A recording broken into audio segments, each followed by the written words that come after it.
일어났던 비극적인 두 번째 사건입니다. 에브라임 사람들 이야기입니다. 에브라임 사람들은 어떤 사람들이었을까요? 에브라임 사람들은 네 가지 대단한 큰 은혜를 입은 사람들입니다. 첫 번째가 혈통적 우월성의 은혜를 입었습니다. 창세기 48장에 가면 요셉이 아버지 야곱에게 두 아들을 데려와서 축복을 받는 장면이 나옵니다. 아버지 야곱 오른손에 바로 가면 므낫세가 되도록, 또 왼손에는 동생 에브라임이 가도록 손을 이렇게 올리면 오른손에 므낫세를 축복하고 왼손으로는 동생 에브라임을 축복하도록 이렇게 요셉이 데리고 나갔는데 야곱이 손을 어긋맞깁니다. 그리고 야곱이 어긋맞깁니다. 그리고 요셉이 이걸 기뻐하지 아니하고 이야기를 하니까 야곱이 그걸 알고도 그대로 어긋맞기면서 므낫세는 므낫세대로 크게 되겠지만 에브라임은 더 크게 될 거라고 축복을 합니다. 그래서 지금 차자인데 장자의 축복을 누리는 자가 바로 에브라임이었습니다. 이게 혈통적 우월성입니다. 또 하나 정치적 우월성입니다. 지금 이 사사시대에 가장 중심되는 정치적 지역이 하나 있습니다. 세겜이라는 도시입니다. 여호수아도 세겜의 자리를 잡았고 죄송합니다. 여호수아가 그리고 그가 마지막에 장사된 것도 세겜이고, 당시 온 이스라엘을 호령했던 중심지가 있었는데 그것이 세겜이었습니다. 이 세겜을 자기 지파 도시로 소유하고 있었던 지파가 에브라임입니다. 이 여호수아도 에브라임 지파입니다. 그러니 이 정치적 우월성이 있었습니다. 가장 중심되는 도시. 또 그 다음 세 번째, 종교적 우월성이 있었습니다. 당시의 성막은 실로라는 도시의 작은 곳에 있었는데 그 실로가 바로 에브라임 지파 그 영역 안에 있었습니다.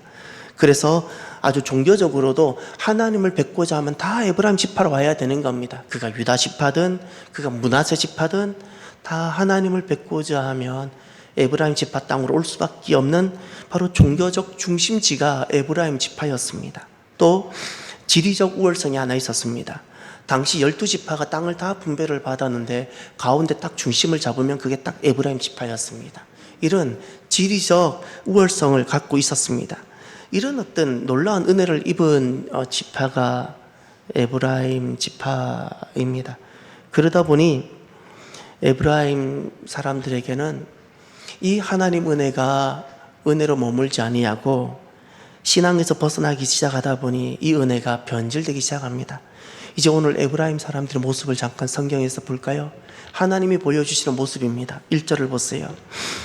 에브라임 사람들이 모여 북쪽으로 가서 입다에게 이르되 내가 암몬 자손과 싸우러 건너갈 때에 어찌하여 우리를 불러 너와 함께 가게 하지 아니하였느냐? 우리가 반드시 너와 내 집을 불사르리라. 입다는 길르앗 출신인데 길르앗은 므낫세 지파가 이룬 그 므낫세 지파가 동쪽에 사는 그 땅을 길르앗이라 불렀어요. 그러니 왜 종족으로 지파로 말하면 므낫세고 땅으로 말하면 길르앗인 겁니다.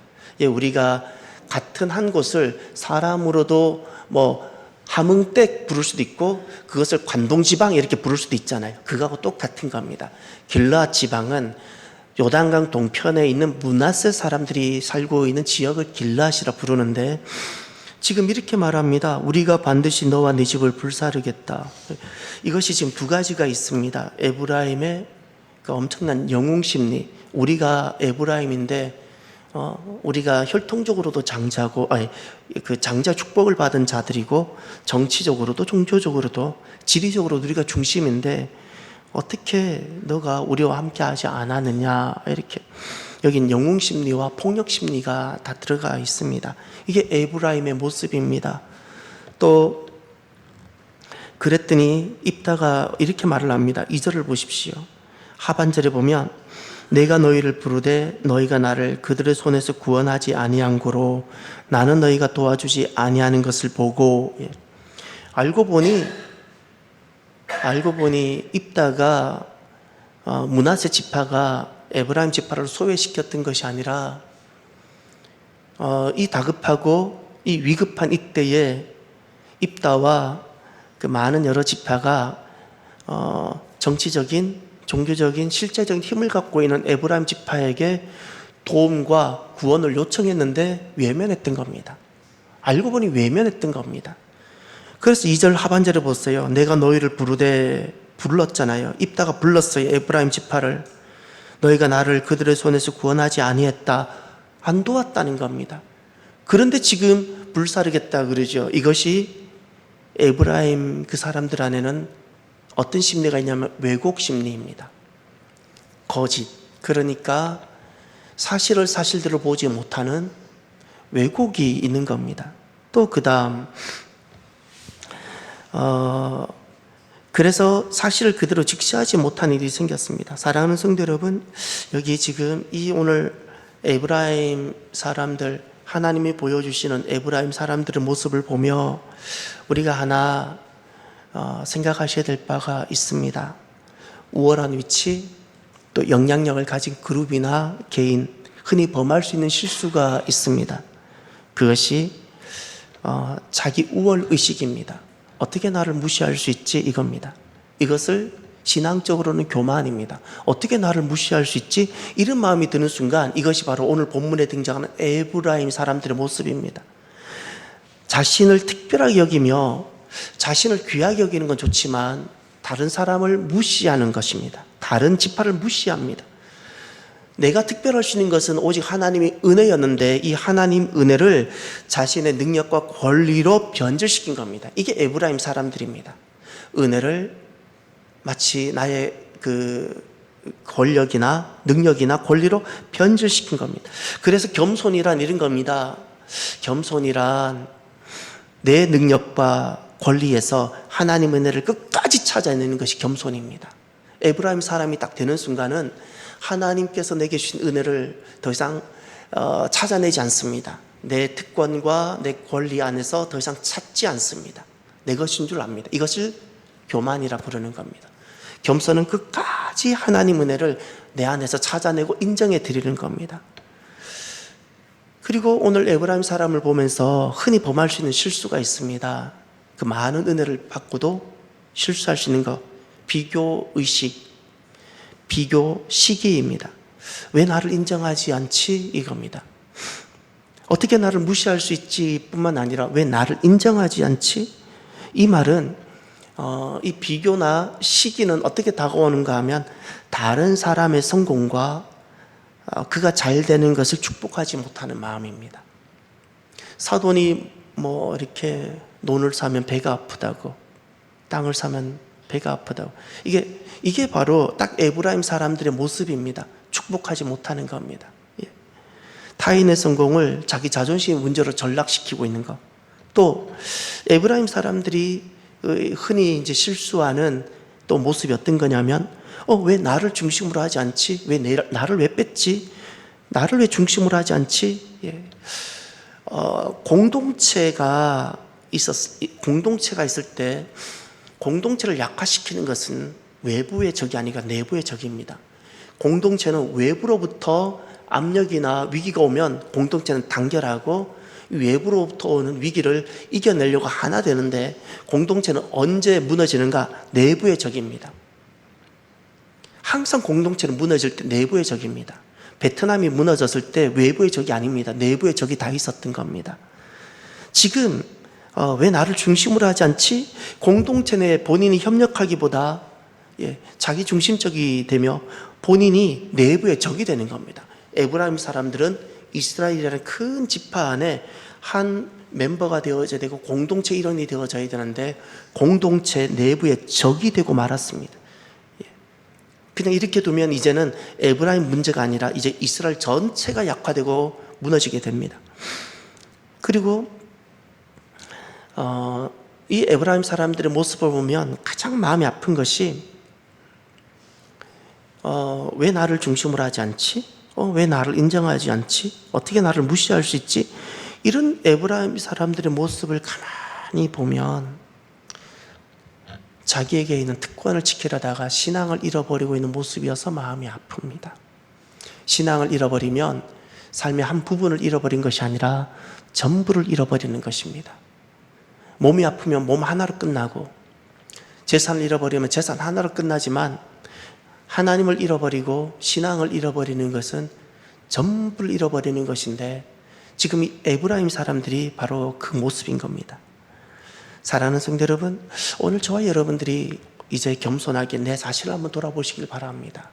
주님께서는 입다사사의 마지막 모습으로 우리에게 에브라임 사람의 모습을 보여주고 계십니다. 에브라임 사람들의 모습은 저 멀리 있었던 게 아닙니다. 블레셋에 있거나 암몬에 있었던 것이 아닙니다. 우리 안에, 내 안에 있었던 겁니다. 내 안에는 에브라임의 모습이 있지 않는지 오늘 겸손히 돌아보는 저와 여러분이 되길 바랍니다. 그리고 두 번째, 이런 에브라임의 모습에 사사 입다가 보인 모습이 있습니다. 사사 입다가 보여준 모습이 참 기쁘고 도전이 되며 저와 여러분이 이렇게 닮아갔으면 좋겠습니다. 3절 하반절을 보십시오. 3절 중반절입니다. 내 목숨을 돌보지 아니하고 건너가서 암몬 자손을 쳤더니 여호와께서 그들을 내 손에 넘겨주셨거늘 너희가 어찌하여 오늘 내게 올라와서 나와 더불어 싸우고자 하느냐 하니라. 아멘. 여기 지금 네 가지가 보입니다. 3절 다시 앞부분부터 다시 읽어볼게요. 나는 너희가 도와주지 아니하는 것을 보고, 거기서부터 시작됩니다. 사사 입다의 모습이 보입니까? 어떠한 모습인 것 같습니까? 네 가지가 보입니까? 먼저 그는 거절을 받습니다. 므낫세 지파와 가장 가까운 지파가 에브라임 지파입니다. 가장 어려울 때 힘이 될 줄 알았는데 냉혹하게 다른 지파는 참여하는데 가장 믿었던 에브라임 지파가 거절합니다. 그런데 입다는 개의치 않습니다. 개의치 않습니다. 오늘도 우리가 살아가면서 개의치 않아야 될 것이 있습니다. 입다는 개의치 않았습니다. 할렐루야. 그리고 두 번째 입다의 모습을 보십시오. 내 목숨을 돌보지 아니하고 자기 목숨을 돌아보지 않았다. 자기 살려고 사사의 길을 가는 것이 아니었다는 겁니다.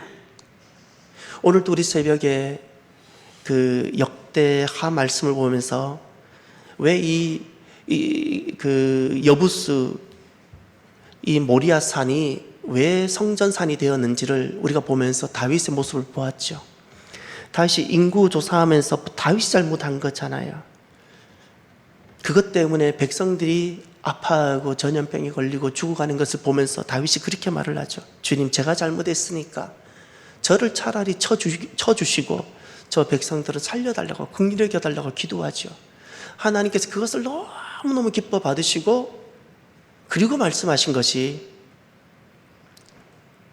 모리아 산에 가서 나를 위하여 제단을 쌓아라, 딱 이렇게 말씀. 그 기도의 결과가 모리아 산에서 제단을 쌓아라 된 것이고, 그렇게 제단을 쌓고 번제와 화목제를 드렸더니, 속죄제를 드렸더니 하나님 불이 임했어요. 엘리야 때만 불이 임한 것이 아니라 다윗 때 불이 임했습니다. 다윗이 두 눈으로 하나님이 임하시는 것을 보고 다윗이 너무너무 놀라고, 다윗이 너무너무 잊을 수 없는 장면이어서 이곳이 하나님의 성전이라 말하면서 성전을 지을 계획을 세우는 거예요. 그때까지만 해도 성막이 기브온 산당에 있었거든요. 기브온 산당에. 다윗도 자기 목숨을 돌보지 않았잖아요. 모든 믿음의 역사는 자기 목숨을 돌아보지 아니할 때 일어나는 겁니다. 할렐루야. 또 입다가 보인 모습을 보십시오. 이런 말을 하죠. 여호와께서 그들을 내 손에 넘겨주셨거늘. 이것은 하나님께서 은혜를 베푸셔서 하나님이 하셨습니다. 그렇게 됩니다. 근데 더 깊이 보면 사람의 거절에 개의치 아니하는 입다가 그것 때문에 더욱 하나님을 붙잡고 의지했다는 것을 알 수 있습니다. 할렐루야. 더욱 하나님을 붙잡았어요. 사람은 냉혹하게 거절합니다. 그걸로 시험 들지 아니하고, 사람은 나를 버리고 사람은 나를 돌아보지 아니할지라도 그러나 나는 하나님을 더욱더 붙잡으리라. 이게 입다였어요. 그랬더니 하나님께서 그들을 입다에게 다 넘겨주셨던 겁니다. 또 끝으로 입다의 모습을 한번 보십시오. 3절 끝에 보면 오늘 내게 올라와서 어찌하여 오늘 내게 올라와서 나와 더불어 싸우고자 하느냐. 여기에 그 강대한 에브라임 지파에 대한 작은 므낫세 지파의 한 사람으로 입다가 두려워하는 것이 보입니까? 안 보입니다. 객관적으로는 에브라임이 훨씬 더 강하고 힘이 셌을 겁니다. 그런데 입다는 전혀 그것에 대한 두려움이 있지 않습니다. 지금 보이는 에브라임의 이 태도에 대해서 조금도 두려워하지 않는 모습입니다. 이게 입다입니다. 입다의 모습을 보면서 제 마음에 이런 마음이 고백이 되었습니다. 하나님, 사람은 사람에 의해 영향을 받습니다. 하나님, 그러나 믿음은 하나님에 의해 영향을 받습니다. 오늘 또 하나님, 제가 영향을 받되 사람에 의해서가 아니라 하나님에 의해 영향을 받는 자가 되게 해 주옵소서. 입다는 사람이 개의치 않아도 영향 안 받았어요. 나보다 힘이 더 있는 자가 나를 두렵게 할지라도 영향받지 않았어요. 그는 오직 하나님께만 영향을 받는 자였어요. 할렐루야. 이게 입다의 모습입니다. 오늘도 저와 여러분들이 우리는 영향을 받을 수밖에 없는 존재인데 하나님께로부터 하나님에 의하여 영향을 받는 믿음이기를 바랍니다. 끝으로 오늘 에브라임 지파의 비극이 나옵니다. 지난주에도 입다의 비극이 나와서 참 슬펐는데 오늘도 에브라임 지파의 비극이 나옵니다. 입다가 사사로 살아가면서 그는 참 눈물이 많았을 것 같습니다. 딸이 죽어서야 되고 또 가장 가까운 12지파 중에 형제 지파 같은 에브라임 지파가 또 많이 희생을 당하는 것을 보아야 되고 참 눈물이 많이 있지 않았을까 싶습니다. 오늘 에브라임 지파가 무려 몇 명이 죽죠? 42,000명입니다. 안 죽어도 되는 것이었잖아요. 그렇지 않나요? 이런 일이 없는 것이 더 좋았잖아요. 우리가 이런 장면을 성경을 특히 구약 성경에 이런 장면들이 참 많이 나옵니다. 이런 장면이 진멸도 나오고 오늘 또 본문에 42,000명이 말이 42,000명이지 말이 42,000명이지 이게 엄청난 숫자 아닙니까? 안 죽었어야 하지 않습니까? 우리가 살아가면서 이런 질문들을 많이 해보죠. 내가 감옥 안 가는 것이 더 낫지 않나? 내가 지난날 학교 다닐 때 학교 선생님한테 안 맞았어야 되지 않나? 또 어떤 일이 있어도 내가 감옥 갈 만한 일이 있어도 안 가는 것이 더 좋지 않나? 삶은 길게 보아야 보입니다. 여러분 혹시 그런 이야기 못 들어보셨어요? 부모가 어머니가 너무 내 자식 귀하게 여깁니다. 내 자식 잘 되기를 바라고 내 자식이 잘못하는데도 어떻게든 감옥 가지 않으려고 계속 분명히 잘못했는데 내 자녀가 잘못한 거에 대해서 치리를 받았어야 되는데 계속해서 감사고 해서 결국 그 자녀가 그때 치리를 받지 않고 감옥 안 가고 잘 컸더니 나중에 엄청난 큰 범죄자가 됐어요. 엄청난 큰 범죄자. 그런 이야기 못 들으셨어요? 삶은 길게 봐야 보입니다. 지금 당장 안 맞는 게 참 좋아 보이죠. 지금 당장 감옥 안 보냈어야 참 좋아 보이죠. 지금 안 죽어야 옳아 보이죠. 인생을 더 망치게 됩니다. 인생을 더 망치게 됩니다. 길게 보지 못하면 이런 실수를 범하게 됩니다. 그래서 오늘 우리가 이 사사기 12장 입다의 마지막 말씀들을 보면서 우리가 하나 가져야 되는, 훈련해야 되는 눈이 하나 있습니다. 성경을 보면서 우리가 끊임없이 훈련해야 되는 눈, 진짜 이것이 훈련이 잘 안 되는 것 같아 보여요. 훈련해야 되는 눈이 있는데 두 가지입니다. 4만 2천 명이 죽어가는 이 끔찍한 비극적인 이 장면을 보면서 첫 번째, 하나님께서 이루어 가시는 구원의 역사라는 이 눈을 훈련해야 합니다. 왜 죽었지? 이렇게 많이 어떻게 죽일 수 있지? 형제간에 이렇게 보아서는 절대 하나님의 구원의 역사가 안 보입니다. 예.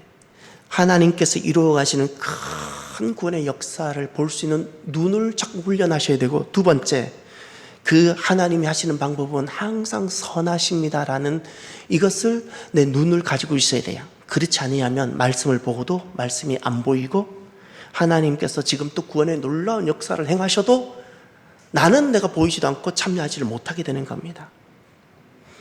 그러면 오늘 이 비극적 사건 어떻게 하나님의 구원 역사로 볼 수 있을까요? 어떻게 보게 될까요? 하나님의 구원 역사로 보면 오늘 본문이 어떻게 될까요? 이 비극적인 4만 2천 명이 죽는 이 끔찍한 사건, 형제가 형제를 죽이는 이 사건, 어떻게 하면 구원 역사로 이렇게 보게 될까? 지금 에브라임 사람들이라는 이 모습을 지금 다루지 아니하면 더 큰 질병이 됩니다. 가만히 놔두었으면 이 에브라임이 갖고 있는 우월성들을, 이것이 변질되었는데, 그래 말도 안 되는 일을 지금 하고 있는데 이걸 지금 가만히 내버려 두면 어떻게 되겠습니까? 어떻게 되겠습니까? 이것은 이제 지금은 에브라임 한 지파의 문제이지만 이것은 이제 공동체 전체가 문제가 될 겁니다. 공동체 전체에 전파가 되어지고 공동체 전체가 이런 거룩성을 다 잃어버리고 이렇게 변질될 겁니다. 죄와 악은 생각보다 쉽게 잘 전파되고 의가 전파가 어렵습니다. 그래서 지금 이런 방법이 참 아픕니다. 매우 아프기는 하지만 그날의 승리를 위해 잊지 마세요. 그날의 승리입니다. 지금 오늘의 승리가 아니고, 오늘의 승리는 4만 2천 명이 안 죽어야죠. 근데 그날의 승리를 생각하면 오늘 우리가 반드시 통과해야 되는 아픈 과정이고, 이것을 영적 수술이라 부르는 겁니다.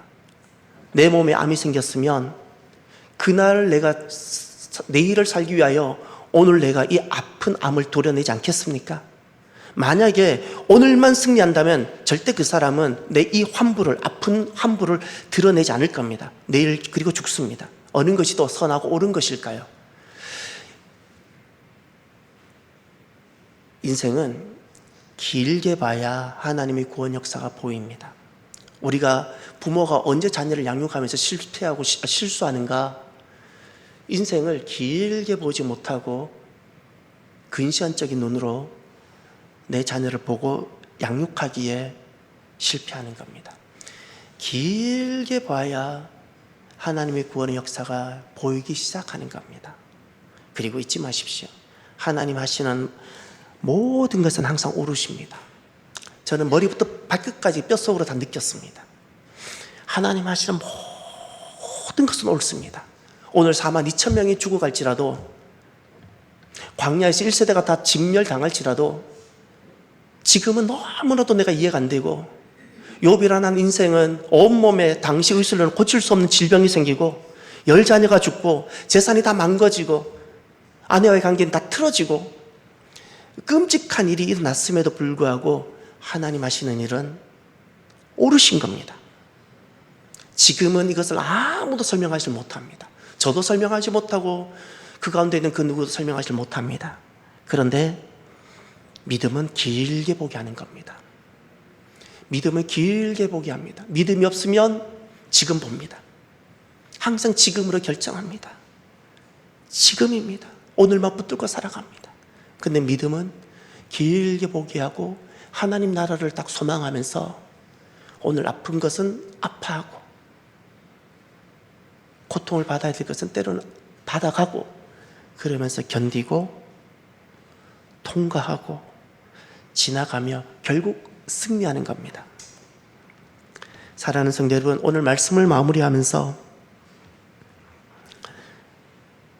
하나님께 지난날 받았던 그 많은 은혜가 교만이 되지 않도록 합시다. 나에게 에브라임 사람이 있지 않는가를 돌아보십시다. 그것이 바로 은혜를 변질시킨 모습인 겁니다. 절대 하나님 주신 은혜가 내게 특권이 되지 않도록 항상 하나님 주신 은혜를 마지막까지 찾아내서 항상 인정해 드리는, 내 거기서 호흡이 떨어지는 그날까지 하나님께서 내게 주신 은혜를 낱낱이 인정해 드리는 저와 여러분이 되기를 바랍니다. 그리고 우리는 영향을 받을 수밖에 없는 존재인데 그 영향을 사람이나 땅에 두지 말고 하나님께만 두는, 말씀에만 두는 그 결단을 오직 하나님께만 두는 저와 여러분이 되길 바랍니다. 저는 이것이 분명합니다. 저는 길게 봅니다. 길게 봅니다. 그리고 믿음의 크기만큼 멀리 보게 됩니다. 믿음은, 사랑하는 성도 여러분, 인생을 길게 보게 합니다. 길게 볼 때만이 하나님 나라가 비로소 보입니다. 하나님 나라가 비로소 보입니다. 그래야 하나님의 구원의 역사가 비로소 이해가 되고 보이게 되기 때문입니다. 오늘도 저와 여러분들이 이 가슴 아픈 이 비극적 사건을 보면서 하나님, 제가 이 땅에서 인생을 길게 보는, 지금 당장 눈앞에 닥친 이 아픔이나 고통에 빠지지 아니하고 인생을 길게 보면서 하나님의 구원의 역사를 내가 읽어가고 이해하며 결국 하나님 나라로 내가 승리하는 자가 되게 해주십시오. 이렇게 되길 바랍니다. 오늘은 말씀을 마무리하면서 이 찬양을 함께 했으면 좋겠습니다. 오늘은 찬양을 하나 하고 싶습니다. 이제 내가 살아도 주 위에 살고. 오늘 말씀을 생각하며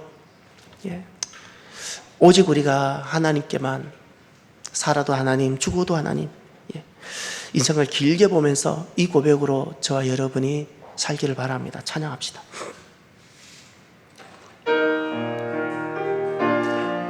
화면 좀 바꿔주시겠어요?